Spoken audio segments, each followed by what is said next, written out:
Anything else in mind? Let's gear up.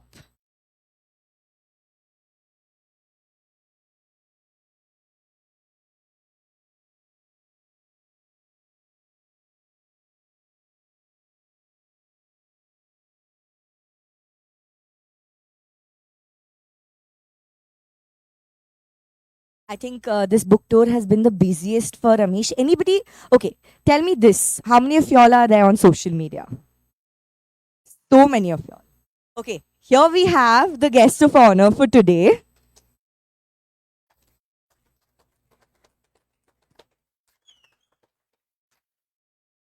That's more like a Bangalore welcome.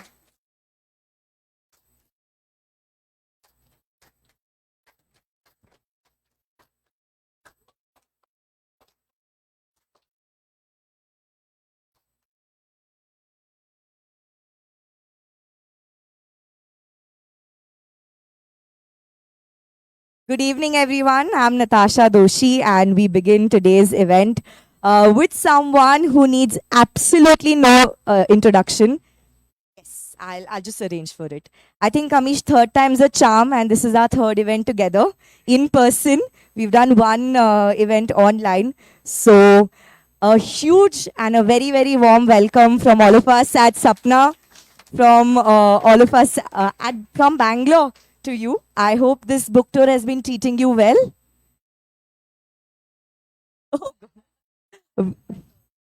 We have someone very, very, very special with us today. We have Bhavna ji, and I think this one's an even more special. Yeah, because she's my Didi. She's 8 years elder to me. So, Bhavna Didi. Hello, everybody. So I think this one's an even more special book because both of you are co-authoring it. Makes it a little sweeter as well. Yes, it does. Of course it does. While we delve into the gossip of how this book came about, ask Amish and Bhavana ji a lot of questions. I'm also giving you the chance to speak to both of them in person. Gear up. At the end of this, I give the floor open to all of you. You can ask them whatever it is pertaining to the book that you feel you want to ask. This is the moment in person that all of you are getting. So I term it as a golden opportunity. Yeah. So let's begin. Thank you. Thank you. Thank you, everyone. Thank you. Before we begin, actually, I'd like to call Sameer Bhai from Jayanagar, and I'd like to call Paresh Bhai from Sapna to welcome Amish ji and Bhavna ji.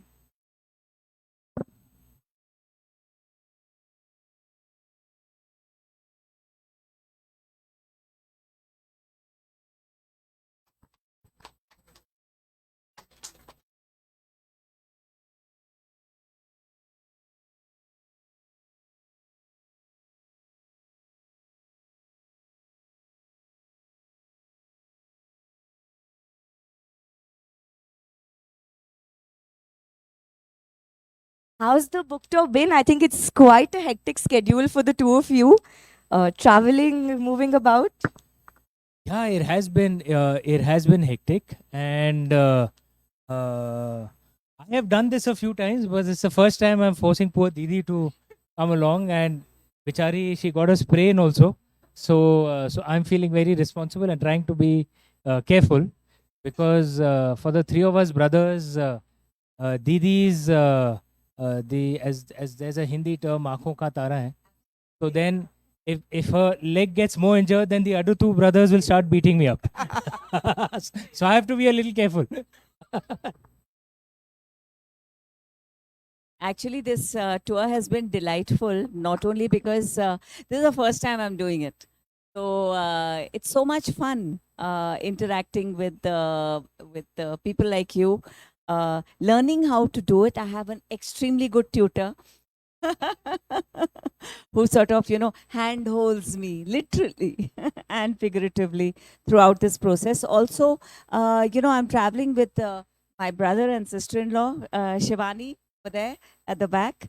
And both of them were in London for 4 years. So it's been a good concentrated time with them, which is very special. I'm sure this book has been equally special. I think, Bhavanaji, for you to step into this, I'm sure we would love to hear how this came about. So, Natasha, my life has been a happy series of accidents, really. I've been fortunate. I began with working with my father in a management consultancy, and then I cleared the civil service exam. I became an IAS officer, got married, quit the IAS, began to teach in an NGO where we did work with AIDS in the early 90s. It used to be a big word and it was very janleva in the early 90s. So in that phase, I worked with afflicted women, counseling them. So I enjoyed that work immensely. Thereafter, I did software engineering, and finally, in a happily accidental way, I have finally come to the place where this is what I really, really revel in writing along with Amish and writing on topics that really rock our joint boat, our dharma, our way of life, our culture. Beautiful. I think for anyone who hasn't read the book, you must pick it up. This is a very special one indeed. Yeah, certainly, certainly. Because there are, unfortunately, much of the philosophies of our way of life is not taught to us in our Indian education system. The education system, as I've said often, is designed in a way that पढ़ा लिखा के बच्चे को अंग्रेज बना दो. And I think particularly for our modern way of life, our ancient philosophies can really help us. I lived for 4 years in the West, Shivani and I can see the perils of liberalism at the cost of everything else. Because in the West there is this approach ki either you can be liberal or you can be traditional. You can't have both. Either you can have individualism or you can have family. You can't have both. And you see the perils of that. There's so much loneliness out there. So much unhappiness. And at some level you think, many of the younger children out there, they're the most privileged generation in human history, and yet they are so unhappy. There's like when you think, bhai, aapko kya zarurat hai? Whatever you want, you have, right? They are still unhappy. And I'm not saying we should swing to the other extreme, like some countries in the Middle East where there are no women's rights. Women can't even step out of the house without some male guardian with them. That's not good either. But India has the perfect balance of both, and our philosophies can help us, help us manage that, particularly in times of distress. Everyone has grief. Our family, we suffered 7-8 years. Career for our family, for everyone, career was going well, but in our personal life, we all, as a family, we suffered a lot. Fate was in many ways unfair to us. Lost many people, very tragic ways. And if there's a reason that you find us and our brothers, our brothers, my mother, all of us, we're reasonably stable, strong, and out of this, it's because we have a very strong family bond. Second, the philosophies that we learned in our young, they really help you manage life. Life is tough. It's the way it is. Helps you manage life, and we want to share these philosophies. There'll be various other ideas that we will bring up in the books. Yes, the what Didi and I'll work on is the philosophies of our stories, and I'll of course continue writing fiction as well. So Didi is the most intelligent one in the family. So all of us read a lot, but Didi by far reads the most. So with her, it'll be all the philosophical debates and discussions. I think we're also privileged that you're passing down all these family philosophies, the bhandar of treasure. I think each family has the sanskar, the values that you treasure and you pass on through each generation. We're so privileged that you're passing it down to the entire mass here. It's our duty. And I'm saying once again that in the Indian way, you can have both traditions and liberalism. In our family, there are 4 of us. The way all 4 of us were brought up, there were equal rules for all the 4 of us. It's not that the sons got anything special. Anything, Didi got. Yeah, she was the bully. She was the eldest. But Ma and Dad, like even between Ma and Dad, there was always equality, and it wasn't that our family was westernized or liberal in that westernized sense. We were very, very deeply Indian. We were liberal because we were Indian, not because we were trying to be Westerns. Very important to share these philosophies and values. Absolutely. And I think, Amish ji, it's a thing with you, weaving beautiful narratives and somehow yet giving out underlying principles.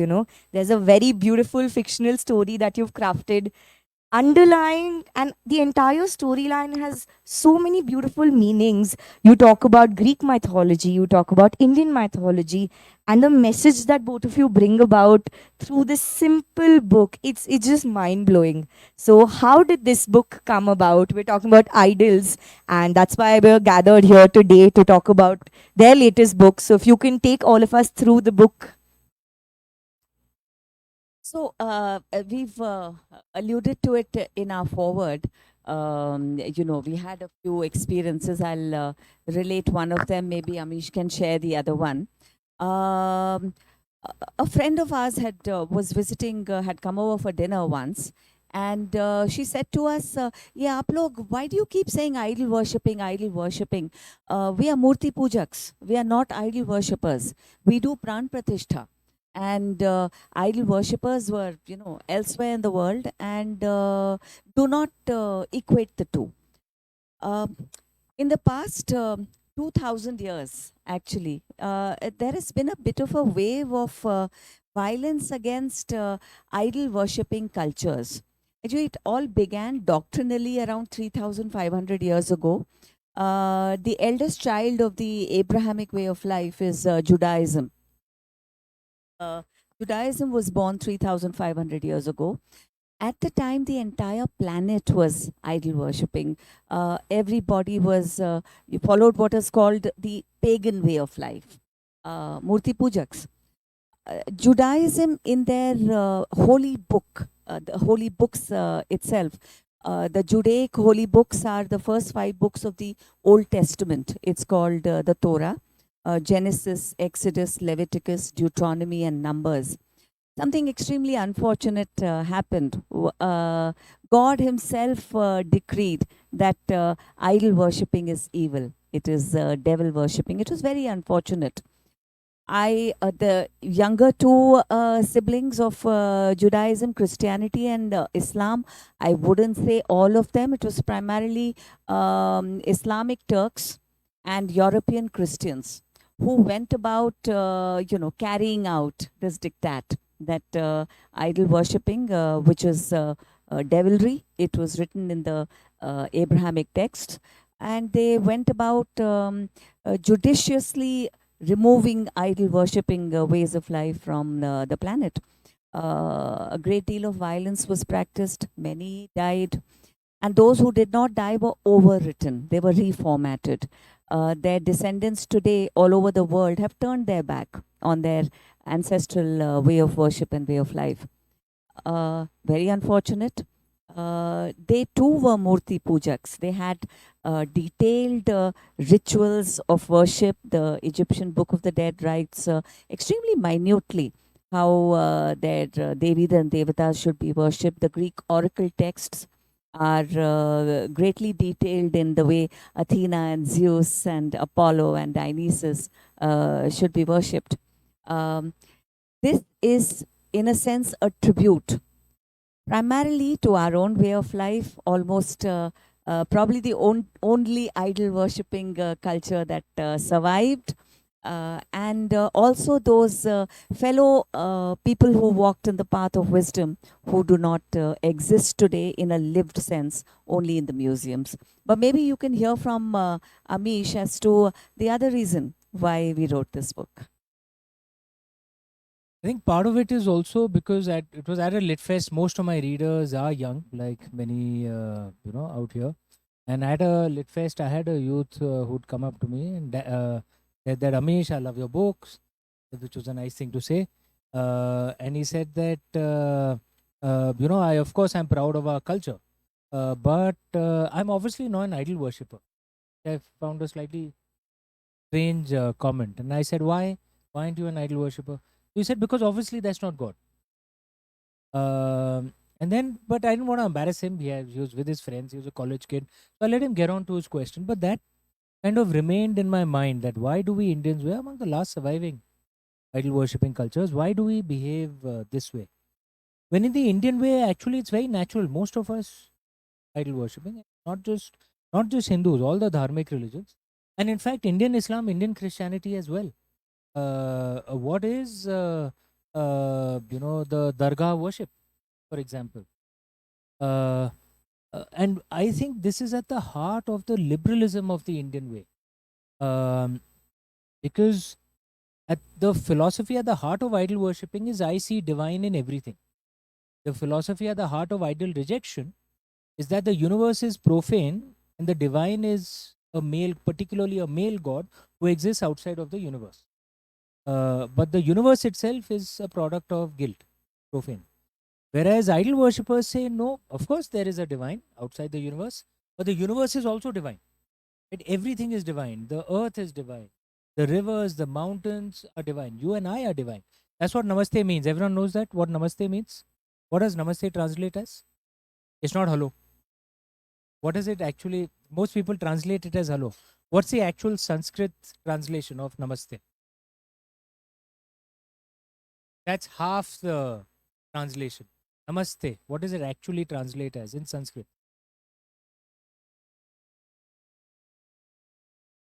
I bow to the applause for her. I bow to the divine within you. That's what namaste means. I bow to the divine within you. So every time when we say namaste, we are recognizing divine is in you and in me as well. Right? Actually, this is a very beautiful way of looking at the you. That's what is the philosophy at the heart of idol worship, of Murti Puja. That divine is in everything. This is what makes us intuitive. Because even someone in another country, even our enemy, divine is or her too. That's what makes us natural environmental.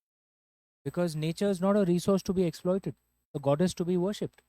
It's very easy to say we must work to clean Ganga, because we are not just cleaning water, we are cleaning a mother goddess, right? Or when we work for Kaveri Amma, in the traditional way, say Kaveri Amma, right? We don't say just Kaveri, because it's a mother, it's a goddess, Dharti Ma. This is what puts intuitively liberalism into our idol worship. It's just that we don't know the philosophies of it because no one has explained it to us. So then we thought we should explain it, why we are such proud Murti Puja, right? And why India is intuitively such a liberal country. And I particularly wanted to include Indian Islam and Indian Christianity in it because there's a Pew survey. I don't know how many of you had read that. It had come out in 2020. They had asked Indian Muslims, Indian Christians, are all religions true or is only your religion true? This is asked for to religions across the world. In Pakistan, you can imagine what would have been said. In India, of course, Hindu, Buddhist, Jain, Sikh, all religions. 95% of Muslims said all religions. 91% of Christians said all religions. Over 90% of Indian Muslims believe in the principle of karma and dharma. More than the number of Hindus who believe in the principle of karma and dharma. Right? It shows the intuitive liberalism that comes in moment you start seeing the divine in it. That's what comes out of idol. That's why we need to understand this philosophy. That's the logic of the book. just said. I agree with what you're saying, but in today's day and age, somewhere the youth also succumbs to social pressure. Somewhere the whole दोस्त क्या कहेंगे लोग क्या कहेंगे putting a kumkum on the forehead, you walk out of home ये with a क्या पत्थर kumkum, की पूजा कर रहे हो? but you walk out of home with vermilion on your forehead and then you wipe it off before entering your office. Wearing a red thaga on the wrist, your parents forced you कि बेटा ये कर लो या ये कर लो. So, as much as yes, we are intuitively liberal, but also somewhere it is very worrisome that today's youth is also somewhere diversifying or going away from our own culture.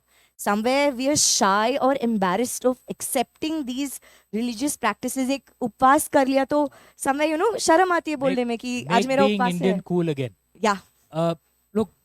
Look, one of the things I think about today's Indian youth, and this is a lesson for parents also. Uh, they will not just do something you tell them, बस ये करना है. That any kid out here who's going to do that, your parents tell you you have to do this, shut up now. Will you do it? No, right? Not going to happen. Some of you may be rude in questioning your parent, that you should not be. Most of you will probably politely ask, "नहीं, करना है. Explain to me, no?" So actually, therefore, I believe the challenge is up to the parents. Explain why are we doing this. Um, and most of our traditions have a logic to it. It's not just some random nonsense. And if you explain it, I think most kids do it. My books are traditional, yeah, but they're I think liberal and cool as well and modern. Yeah. I have found I because I visit temples and I find kids in jeans and t-shirts but going in and praying out there. And I think it's the same with Murti Puja, same with our traditions. If it will be explained to them, they will do it. If you don't explain it to them, then they will not. And that is the Indian way. We were always encouraged to ask questions. Um, it's not that you can ask questions only to your parents. You can ask questions to gods also. That is our way. We didn't have a concept of blasphemy. How many have read the Bhagavad Gita? Three people. One was sort of. In the Bhagavad Gita, in the 18th chapter, Lord Krishna says something very beautiful to Arjun, that I have given you knowledge most profound. Now your task is to think about it and do what you think is. So even Lord Krishna is not telling Arjun that shut up and do what I'm telling you to do. Correct? Think about it. Even Lord Krishna is not doing it. So parents should learn from Lord Krishna. Okay.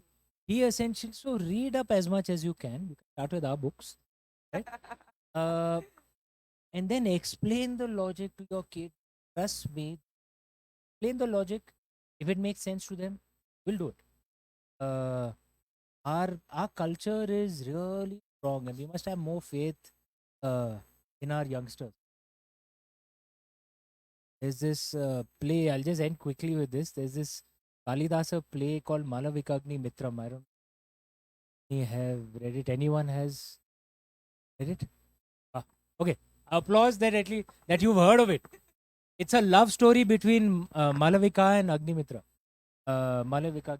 And that I remember, I read a long time back. There was this scene where this father was complaining. This was written 1500, 2000 years. Scene where this complaining. Look at my dear son. He's not interested in, doesn't want to learn anything. 2000 years ago, parents were making the same complaint. Today also parents are making the same complaint.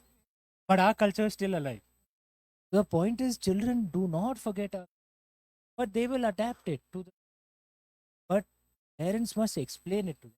And to the kids who parents don't explain it to, read and try and find out for yourself. There is a lot of beauty in our culture. Trust me, I've lived for 4 years in the West. A blind aping of the West, trust me, is not a good idea. I've seen it out there. It's not a great life. Not a great life. Amishji, adding on to what you were just saying, do you think that our education system also must include such topics? I think both of you have been it's been a path-breaking step. Yeah, no. This is an area of passion for me. I've written articles on it. I've spoken to ministers at every state. There are state education boards also. We must teach our own traditions. Uh, uh, I'm not anti-West. We must. Goddess Saraswati can bless anyone. Whoever she's blessed, learn from them. But first, we must learn our own traditions, right? At a national level and at a local level. How many of you have heard of Bhaskaracharya? Thank God, because he was from Karnataka. Okay. I raised this question at many other, and to those who have not heard, because the majority have not heard. He was a brilliant mathematician, okay, who lived probably around 1,000 years ago. And he was perhaps one of the best mathematicians. His daughter, unfortunately, did not like mathematics. So, and he wanted to teach her mathematics. So he wrote this text where the entire text is series of Sanskrit poems, and you read the poem, and without realizing it, at the end of it, you've learnt a maths theorem. He named the text Leelavati in honor of his daughter.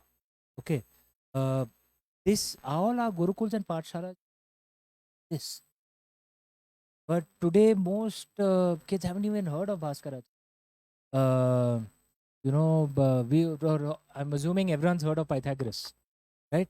But Pythagoras did not discover the Pythagoras theorem. Bodhayana did, right? We are not taught that. Fibonacci series everyone has heard of. Did Fibonacci discover it? Who discovered it? Huh? I've heard that too, but most say Pingala. Most probably. Okay? But that was centuries before. Now Fibonacci himself did not lie. When he wrote this in Europe 400 years ago, he called it the India series. So he didn't plagiarize. Okay. But we ourselves have forgotten. Algebra everyone has heard of? Yeah. What's algebra named after? What's the word? What's the root of the word? Al-Khwarizm. Correct? He was an Arabic mathematician. And most Indians believe that he came up with the concept of algebra. Not true. Because Al-Khwarizm himself was not a plagiarist. His book was called Kitab al-Hisab al-Hindi, the book of Indian mathematics. So he didn't lie. We don't know. Right? On Twitter, there was someone who just tweeted 2 days back describing Yog Nidra and how it is good for raising your energy levels. But he didn't call it Yog Nidra. He called it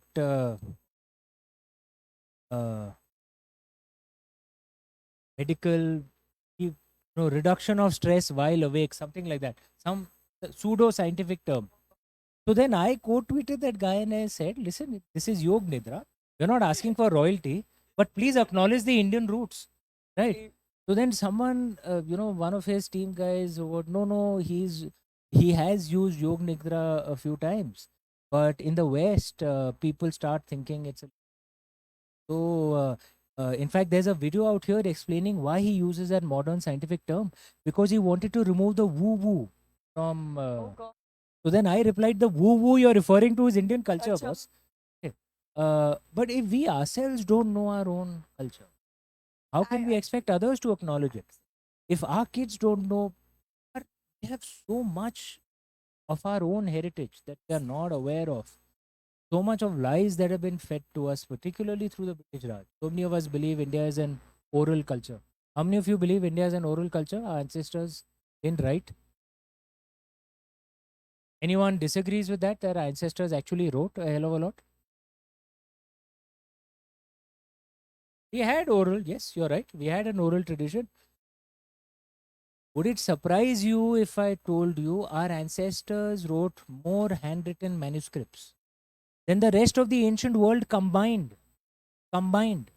We have 3 million handwritten Sanskrit manuscripts that survive till today, despite so many being burnt. Handwritten manuscripts. Okay? Despite so many universities being destroyed, etc. The number of Greek handwritten manuscripts that survive till today, which is the mother culture of Europe, is only 25,000. 25,000 3 million. I think this calls for a huge round of applause. Our ancestors wrote a hell of a lot, but we don't know this because our education system has not been decolonized. Right? We haven't learnt enough of our own traditions. Chhatrapati Shivaji is taught of. I mean, I'm from UP, but we studied in Maharashtra. The national history books call him a mountain rat. The hell is this? He was the one who actually revived our culture. We need to decolonize our education system. The something as basic as seasons. Seasons. What were you taught in schools? How many seasons are there? 4. Yeah. Summer, autumn, winter, spring. I'd asked in the second standard, ma'am, monsoon kahan gaya? India actually has 6 seasons, not 4 seasons. Everything is so Europeanized. पढ़ा लिखा के बच्चे को अंग्रेज बनाओ. And because of that, we are disconnected from our roots. And the fault is ours because we don't demand it from our politicians. We can't blame our politicians. Our politicians deliver what we want. It's our fault. We have to demand it. Reconnect us to our tradition. It'll be good for us. I think kudos to the two of you to actually kickstart this process. If I might add one point to this. Amish and I, despite being from UP, know about Shivaji Maharaj greatly because we live in Maharashtra. We landed in Bengaluru today, and there is this massive, lovely statue outside the airport. And I asked the driver, "Ye kaun hai?" And he said, "Kempe Gowda." And he told us about Kempe Gowda. And I felt ashamed as an Indian that I didn't know this. This is unforgivable. And our India should know about Lord Shivaji Maharaj. India should know about the founder of Bengaluru. These are our great heroes. Why do we know more about Lord Curzon and less about Kempe Gowda? Bhavnaji, I'd like to ask you a question. The book has a lot of experts. There's a lot of beautiful text written. I came across a line that says the Hindu calendar is lunisolar as compared to every other calendar that exists across religious scriptures. So if you could give us more context, I think this is the first time personally having read so much, I've come across such a beautiful term. And as Amishji was saying, I think there's a lot of lack of knowledge, lack of awareness. If you can please tell us what lunisolar is and take us through how powerful our Indian calendar, Hindu calendar is. Oh, this is a fascinating subject. It has been my passion the last couple of months, actually. The Islamic Hijri calendar is a lunar calendar. It sets the sun's movement aside and bases itself exclusively on the moon. The Gregorian calendar that the world follows is an exclusively solar calendar. It sets the moon's movements aside and depends entirely on the sun. Our Hindu calendar is a luni-solar calendar. Beautiful concept. It tracks the movement of the moon as well as the movement of the sun. And it has lunar months, it has solar months. It has lunar days, it has solar days. The lunar days are called tithis. The solar days are called vars. The lunar months are, of course, Chaitra, Vaishak, Jeshta, Ashad. And the solar months are Mesh, Vrishab, Mithun, Karka. These are the solar months. Amazingly, there is something called the Adhik Mas. Fabulous concept that, sort of aligns the disalignment that occurs in the calculation of time between the lunar and the solar years.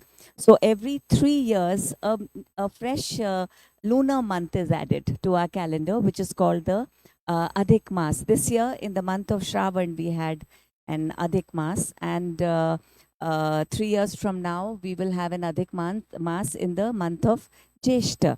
Why Shravan this year, and why in 2006 Jyesht, and why after 3 years?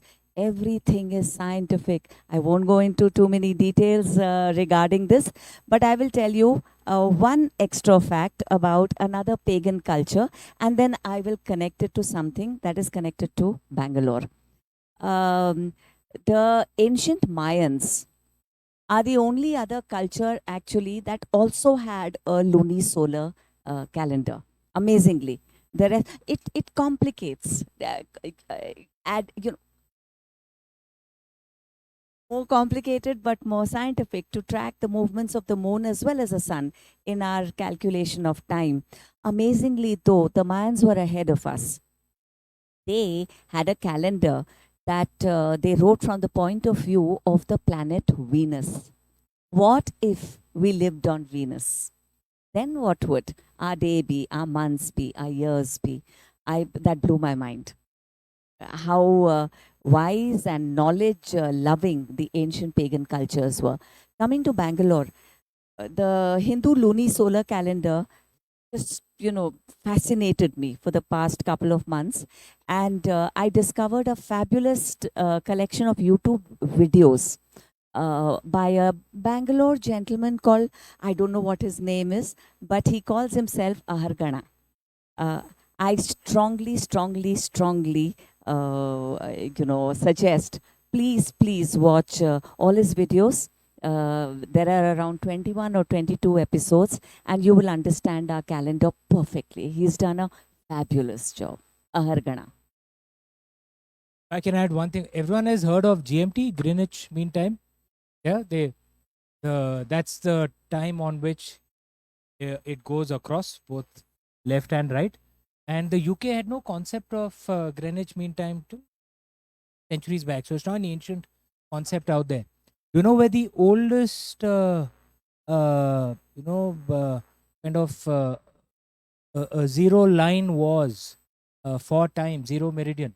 You know where it was in ancient times? And going back thousands of years. Would you know? It's in India, by the way. No. It's in Ujjain. Okay. In ancient times, Ujjain. And if you think about it, it's logical because Ujjain is a place where if it was zero meridian, the Tropic of Cancer bisects it. Why is the Tropic of Cancer important? Cool physics. Because when the sun moves to the north, it's, on the, on the summer solstice, it's right above Tropic of Cancer. Then it starts moving to the south. You know that, right? Cool physics. So if Tropic of Cancer on the summer solstice, it would be right above it. In Greenwich in the UK, the sun is never right above it. It never goes that high.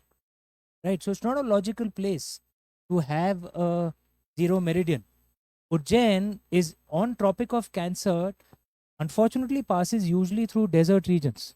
Middle East, Sahara, right? The only place where there is a, river and a massive thing is actually Ujjain. And most interestingly, everyone has heard of the Mahakaleshwar temple? Yes. Yeah? And before, the earth actually wobbles. So 2 centuries ago, apparently the bisection of the Tropic of Cancer and the zero meridian was right above the Mahakaleshwar temple. Can you translate what Mahakaleshwar means? The great lord of time. That's what Mahakaleshwar, it's a Lord Shiva temple. Mahakaleshwar literally translates as the great lord of time. And at your home, many of you must have Panchang calendars. Yes. Those go back thousands of years. Our ancient texts actually mention this is the place from which they would calculate time in Ujjain. So we had that concept. At that time, the UK didn't have this at all. So interesting, and I think I should speak to Shabnam. The amount of time we have with the two of you is not enough at all. But I some could questions from the audience. go on for hours and hours. I think all of you will agree, don't you? That it's so interesting that being Indians, we're so unaware. I think interesting and embarrassing that we're so unaware of our own culture. But it's not our fault. Our education system doesn't teach this. My only request, demand from all your politicians. Listen, I have huge respect for Indian politicians. They work very hard, 7 days a week. I have seen politicians in the West, trust me. Our politicians work very hard, but they will only give you what you demand. Okay, all they want is votes. Fair enough. Start demanding that decolonize our education system.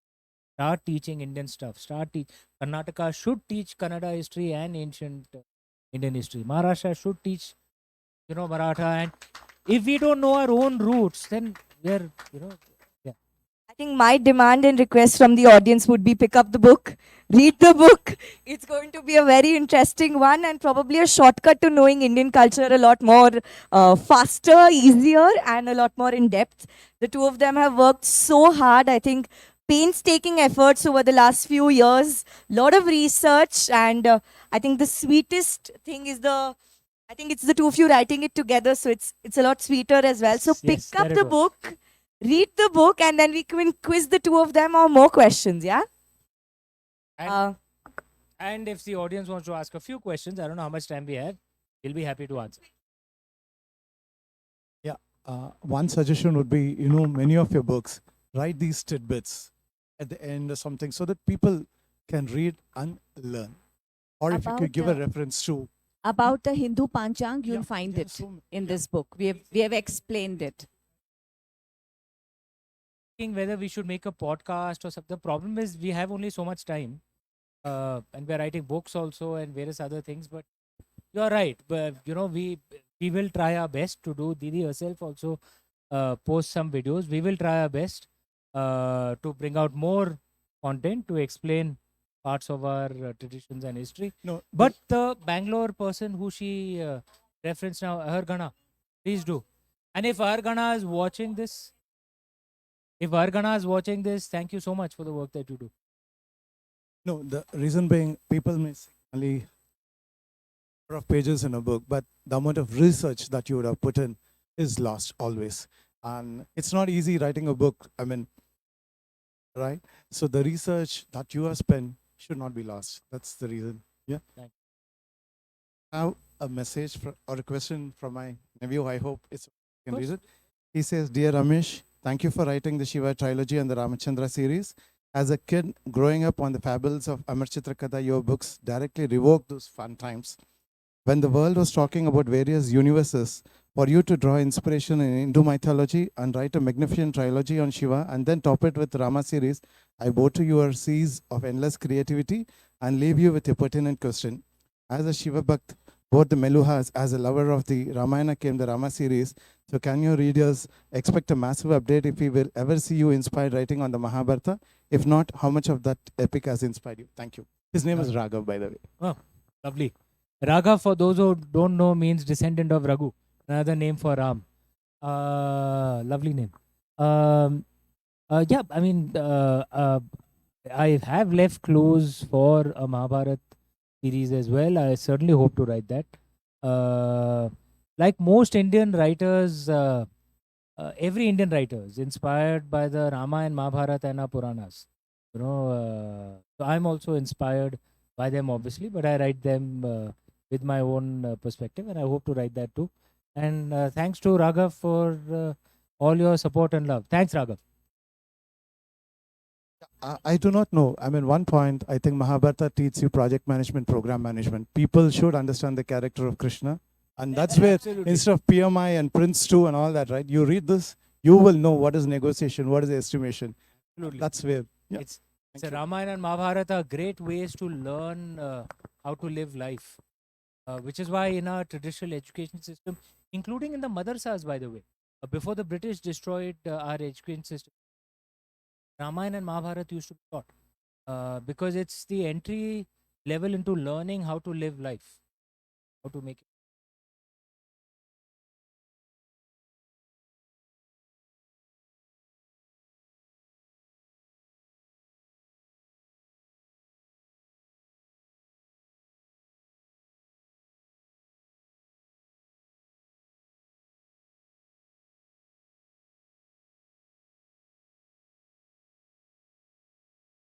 Absolutely. Amish and I have, this is our second book together. Our first book is called Dharm, and we have talked about some basic concepts like anger, jealousy, love, rage, loyalty, and we have used the Mahabharat to derive lessons from it. So buy Dharm and read that as well. As on Arjun, on Bhishma, lessons from them. Karna, lessons from. Any other question?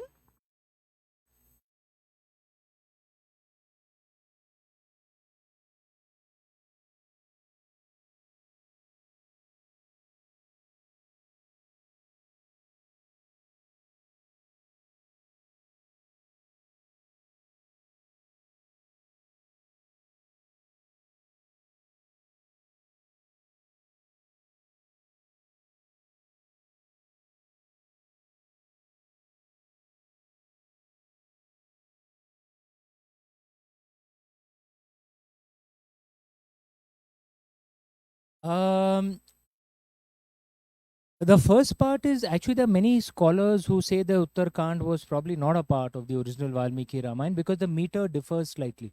You know, all Sanskrit texts were written according to a meter. And the Ramayana, I think, was the Anushtub meter, but Uttarkand does not follow it exactly, many parts of it. So there are many who say that could have been a later interpolation. What your friend is saying is right. There are many scholars who do say that. As far as my interpretation of the ending is concerned, you're going to have to wait because in the Ramchandra series, I ended with the war of Lanka, which is where for most Indians the traditional Ramayana has ended, as the Ramcharitmanas ends. But there is a fifth book of the Ramchandra series, which is kind of like an epilogue. But those who've read the Shiva trilogy and the Ramchandra series closely will know that the two series are actually interconnected. One way to see the Ramchandra series, it's a 1500-year prequel to the events of the Shiva trilogy. So there will be a fifth book of the Ramchandra series, which can be read as the -1 book of the Shiva trilogy. And this book will tie everything up together. So journey of over 15 years will get tied up. So clues that I've left in the first book of the Shiva trilogy, Immortals of Melua, will get tied up in this. And the title of this fifth book of the Ramchandra series, which like I said is a -1 book of the Shiva trilogy, the title is Rise of Meluha. I'm going to start writing this. Is this a formal announcement? Wow. If I start think, writing this, will take a few years to come up. Absolutely. Paresh Bhai is like a brother, so I have to. We're the privileged lot. We have the formal announcement here. I will request by the time he finishes the book, pick up all the other books from here, read everything, and we'll quiz him again on the fifth one. Done. I'll take one last question. Hi, welcome to Bangalore. Thank you. Yeah, and my question is about translation. I feel a lot of it lost in the translation. Example, we have most important book in being translated by someone like Max Muller, and there's a lot of things lost in the. We are struggling the that stemmed from that translation. Aryan Dravid, right? If I may refer to. So, extent that we have reached, I feel a bit too much polarized and attempt at least course correct the thing is met with a lot of criticism and unbridled amount of lack. So, what do you think be the right way to tell them that translations are actually perceived conceptions and they do not reflect the original idea of the. So, I feel it's important we learn Sanskrit. So, how important I you couldn't feel agree. that we should Yeah. learn Sanskrit and we should be able to decipher our own text. I don't have couldn't, to I rely on couldn't anybody agree else. more with you. Everyone has heard of Max Muller out here. Yeah, and he is considered like one of the greatest India experts. It would shock you to know Max Muller never visited India. Okay. He had never even come to India. Okay. He didn't know Sanskrit. And he's an expert on our culture. I mean, the kind of nonsense that began with the British Raj, but we continued, frankly. We can't keep. Look, I don't like this thing of blaming the British forever. They've been gone for 75 years. We have to blame ourselves now. It's not their fault. And if we remove their influence, trust me, King Charles is not going to come and do a dharna out here. That how you're removing the British influence. It's our fault. Right? part of it is language. I couldn't agree more with you. Language is a key which opens a treasure. Uh, Among the things that's happening is many of us are not reading in our own languages as well. So I've been told it happens in Kannada too. I know a lot of Hindi speakers actually are now reading, kids are reading Hindi in the Roman script. Okay, matlab in the English script. I've been told it's happening in Kannada as well. That kids are reading Kannada in the English script. Okay, your pronunciation gets messed up. Okay, because see, remember, all the Indian scripts are actually phonetic scripts. It's scientific. It's not like the English script, which is more of a mongrel language. So like C and K sometimes have the same pronunciation. It makes no sense. You have LIT, it is lit. You add GH to it, it changes the pronunciation of I. Na sar hai na pair hai. There's no logic to it. Unlike in, like in Hindi, if you're reading Hindi in the Roman script, you will not be able to differentiate between na and na or ta, tha, tha. That changes the meaning of the word, right? You find so many Indians these days will say, instead of Vasudhaiva Kutumbakam, they'll say Vasudev Kutumbakam because they've read it in the Roman script. But they're changing the meaning. Okay. So one thing is, of course, all of us must know our own state language. No English, don't get me wrong. Okay? I myself am speaking to you in English, and English is the language of advancement. You have to learn English to get a good job. But you must know your own language first. And not just how to speak it, but read and write.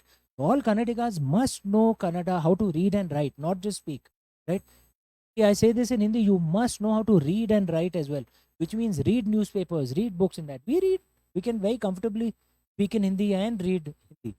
Third, learning Sanskrit. Okay. There was, it's a misfortune of our, when the Republic was being formed, in the Constitution Assembly debates, many of you should read this. There was a move to, to make Sanskrit the national language. And you know who was the one driving this move? Dr. Ambedkar is right. Applause for him. Okay. Yeah. Yeah, the first prime minister opposed it. Yeah, but Dr. Ambedkar actually was fighting for. Sadly, it was opposed. Imagine if we had agreed to Sanskrit at that time.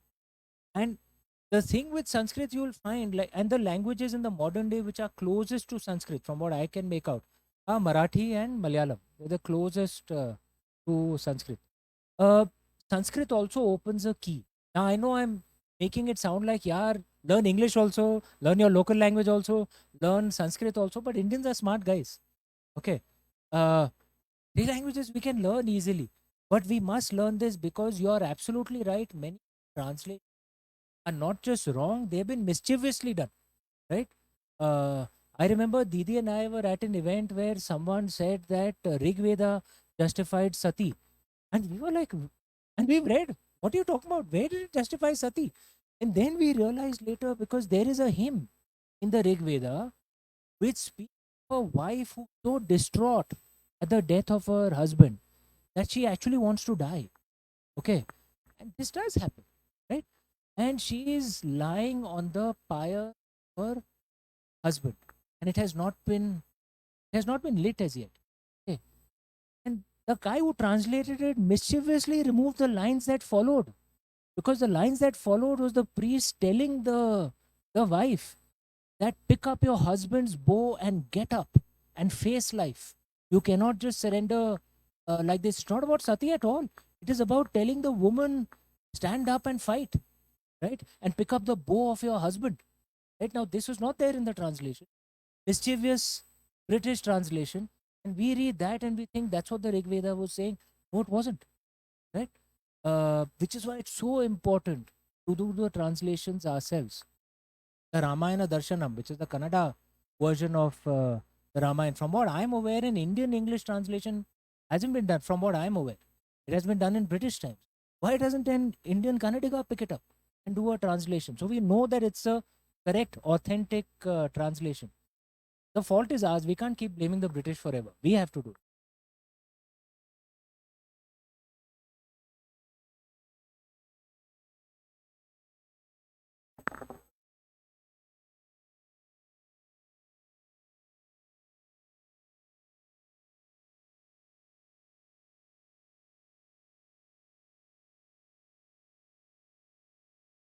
Let me put it this way. I'm very proud of our culture.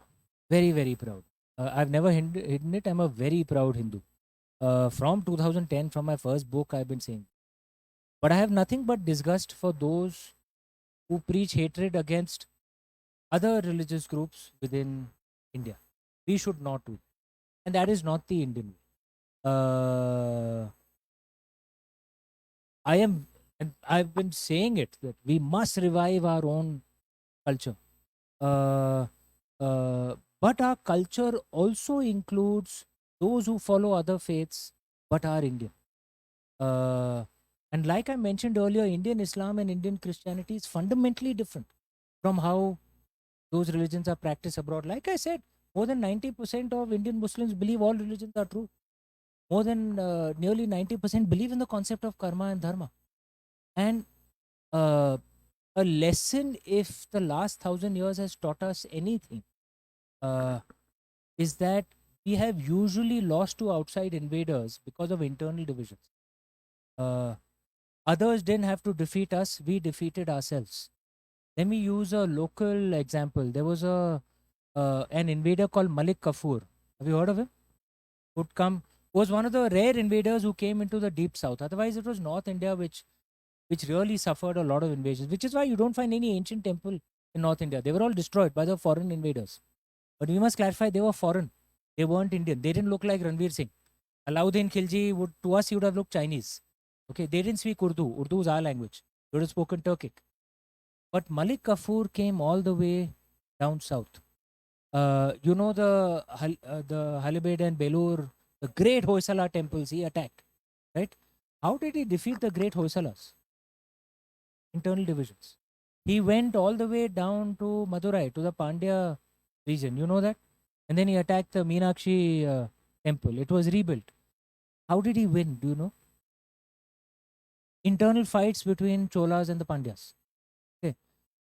Who was Malik Kafur himself? Have you ever thought about his surname? Kafur. It's actually Kafir.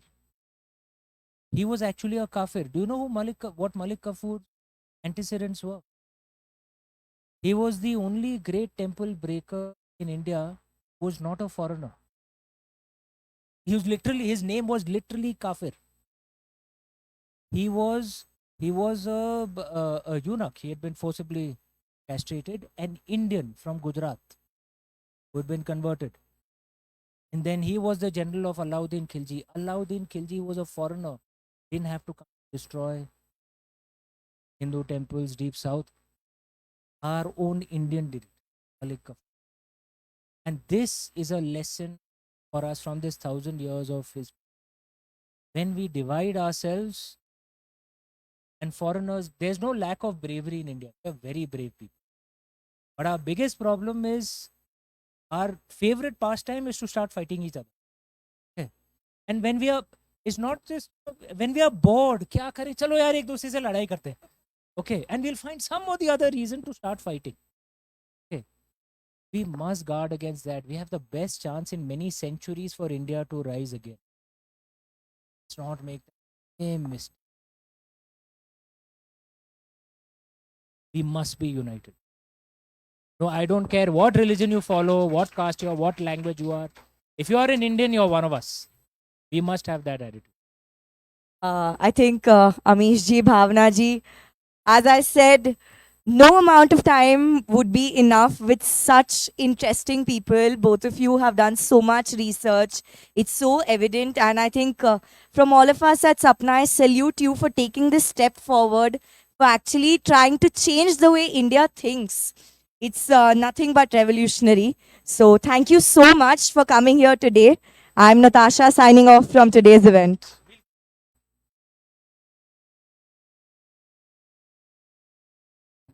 I'll also like to thank Sapna, because Sapna was very much our bookstore before Amazon and Flipkart. Yeah. And keep expanding.